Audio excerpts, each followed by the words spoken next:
জাতীয় স্বার্থে বা আমাদের ছাত্রদের অধিকারের স্বার্থে আমরা এক এবং এক হয়ে ভূমিকা রাখতে চাই। জাতীয় পতাকা পোড়ায় যারা আমাদের উপ হাই কমিশনে আক্রমণ করে, যারা আমাদের নিয়ে অপপ্রচার চালায়, তাদের ব্যাপারে জাতি ঐক্যবদ্ধ।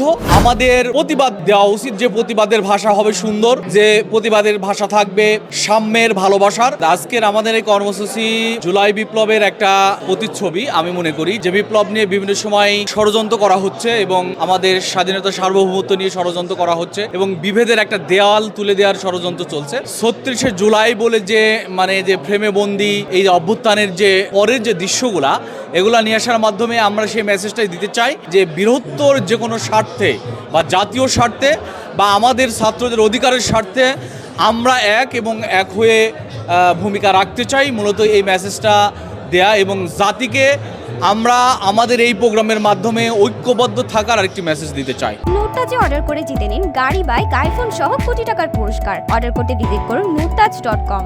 আওয়ামী দুঃশাসনের পরে, হাসিনার পতনের পরে এবং এই রিসেন্টলি আমরা যে ভারতের বিভিন্ন মিডিয়ার যে অপপ্রচার দেখছি, এটা আমি প্রথমত বলতে চাই যে আমাদের দেশের বা জনগণের সচেতন থাকা উচিত। এমন কোনো কিছু ঘটনা উচিত না যার জন্য দীর্ঘমেয়াদী আমাদের দেশ স্বাধীনতা সার্বভৌমত্বর হুমকি হয়, এমন কোনো কিছু আমাদের করা উচিত না।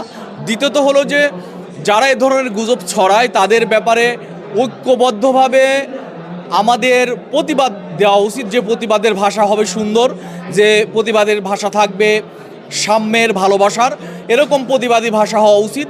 নিঃসন্দেহে যারা আমাদের জাতীয় পতাকা পোড়ায়, যারা আমাদের উপ হাই কমিশনে আক্রমণ করে, যারা আমাদের নিয়ে অপপ্রচার চালায়, তাদের ব্যাপারে জাতি ঐক্যবদ্ধ।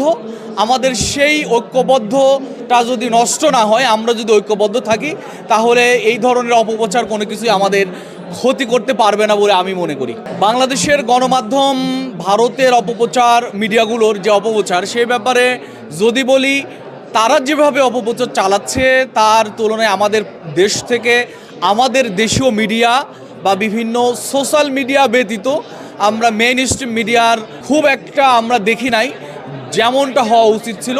তবে আমরা রিকোয়েস্ট রাখতে চাই যে আমাদের দেশ স্বাধীনতা সার্বভৌমত্ব, আমাদের পতাকার বিরুদ্ধে যারা ষড়যন্ত্র করে, অপপ্রচার চালায়, তাদের বিরুদ্ধে আমাদের জোরালো মিডিয়ার ভূমিকা থাকা উচিত, যার মাধ্যমে দেশের জনগণের কাছে অন্তত সত্য মেসেজ যাবে, যে মেসেজগুলো আমাদের ভিতরে বৈষম্য, আমাদের ভিতরে অনৈক্য, আমাদের ভিতরে ভ্রাতৃত্বের নষ্টের যে ষড়যন্ত্র, এটা থাকবে না। আমরা এটা চাই।